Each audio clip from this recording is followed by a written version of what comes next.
नर मक्खी तो मादा मक्खी का दिल जीतने के लिए प्यार भरे गीत भी गा सकती है। एक ऐसे दिमाग की मदद से मुमकिन होता है जो सुई की नोक से भी छोटा होता है। मक्खी के दिमाग में मौजूद 5 करोड़ से ज्यादा कनेक्शंस यानी राब्तों की गैर मामूली निशानदेही की है, जिसे माहिरीन ने इंसानी दिमाग को समझने के अमल में एक बड़ी पेशरफ्त करार दिया है। मक्खी के दिमाग का नक्शा हैरान कुन है, जो दरअसल इंसानी दिमाग को भी समझने में मदद फराहम करेगा। इंसानी दिमाग में न्यूरॉन की तादाद मक्खी के दिमाग में मौजूद सेल से कहीं ज्यादा है, लेकिन एक इतना छोटा सा अज़ू इतने ताकतवर कंप्यूटेशनल काम कैसे सरअंजाम देता है?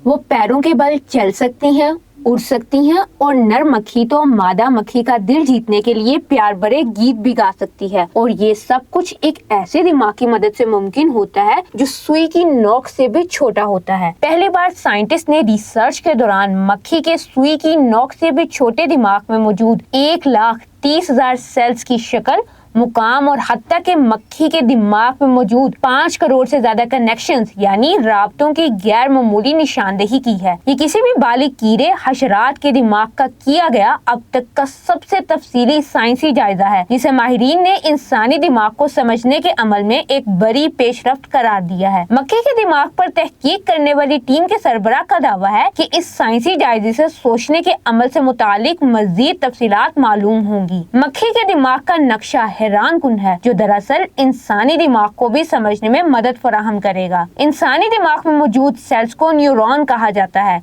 याद रहे कि इंसानी दिमाग में न्यूरॉन की तादाद मक्खी के दिमाग में मौजूद सेल से कहीं ज्यादा है। तो अहम सवाल ये है कि फिर एक मक्खी का दिमाग साइंसदानों को इंसानी सोच के अमल को समझने में कैसे मदद करेगा। साइंसी जरीदे जर्नल नेचर में इस रिसर्च की तस्वीर शाया की गई हैं और इन तस्वीर में तारों का एक ऐसा गुच्छा दिखाई देता है जो खूबसूरत तो है लेकिन काफी पेचीदा भी है। लेकिन एक इतना छोटा सा अज़ू इतने ताकतवर कंप्यूटेशनल काम कैसे सरअंजाम देता है? इस सवाल का जवाब मक्खी के दिमाग की साख्त और शक्ल में पोशीदा है। ताहम इन तमाम कामों की सलाहियत रखने वाला इतना छोटा कंप्यूटर तैयार करना जदीद साइंस के बस की बात नहीं। प्रिंसटन यूनिवर्सिटी की डॉक्टर माला मर्ती इस तहकीक में शामिल थी। वो कहती हैं कि कनेक्टॉन के साइंसी नाम वाली वायरिंग की तस्वीर न्यूरो साइंसदानों के लिए नहायत अहम होगी। जो रिसर्चर्स ये समझने की कोशिश कर रहे हैं कि एक सेहतमंद दिमाग कैसे काम करता है, इनको इससे मदद मिलेगी।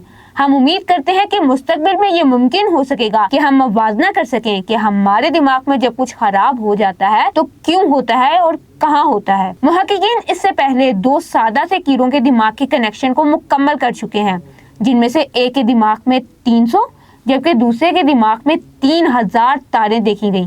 लेकिन 1,30,000 तारों के कनेक्टॉन की मुकम्मल तस्वीर एक हैरानकुन तकनीकी कामयाबी है, जो अब ज्यादा बड़े हुजम के हैवानात जैसे चूहों के दिमाग के ऐसे कनेक्शन को तलाश करने का रास्ता खोल देगी और शायद कई दहाइयों में इंसानी दिमाग के भी। मुहक्किकीन बहुत से इंफरादी काम करने वाले अलग अलग सर्किट की शनाख्त करने में कामयाब हुए और ये दिखाने में भी कि ये आपस में कैसे जुड़े हुए हैं। मिसाल के तौर पर हरकत की जिम्मेदार तारें दिमाग के निचले हिस्से में मौजूद हैं, जबकि बिनाई से मुतल्लिका तारें दिमाग के दाएं और बाएं जानिब पाई गई हैं, जिसमें ज्यादा बड़ी तादाद में न्यूरॉन मुलव्विस थे, क्योंकि बिनाई के लिए ज्यादा कंप्यूटेशनल ताकत दरकार होती है।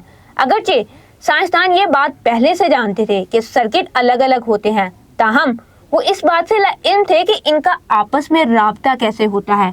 अगर अखबार या किसी और चीज की मदद से मक्खी को मारने की कोशिश की जाए तो मक्खी के दिमाग में मौजूद बिनाई के कनेक्शन फौरन इस हरकत से मुतालिक सिग्नल मक्खी के पैरों तक भेजते हैं और वो उड़ जाती है। इस मुमकिना जानलेवा हमले से पेशतर एक ज्यादा ताकतवर सिग्नल मक्खी की इन टांगों को जाता है, जिनका रुख अखबार या हथियार की दूसरी समत में होता है और ये सिग्नल छलांग लगाने का होता है। तो कहा जा सकता है कि मक्खी को छलांग लगाने के लिए सोचने की भी जरूरत नहीं पड़ती, यानी सोच की भी रफ्तार से ज्यादा तेज। इंसानी दिमाग मक्खी के दिमाग से बहुत ज्यादा बड़ा होता है और अब तक इसकी वायरिंग के बारे में तमाम मालूमात हासिल करने की टेक्नोलॉजी साइंसदानों के पास मौजूद नहीं है। लेकिन रिसर्चर्स का मानना है कि 30 साल में शायद इंसानी कनेक्टोम या नक्शा बनाना मुमकिन हो जाए। اس ریسرچ میں بین الاقوامی سطح پر سائنسدانوں کے اشتراک سے کام ہوا جس کا نام دا فلائی وارم کنسورٹیم ہے.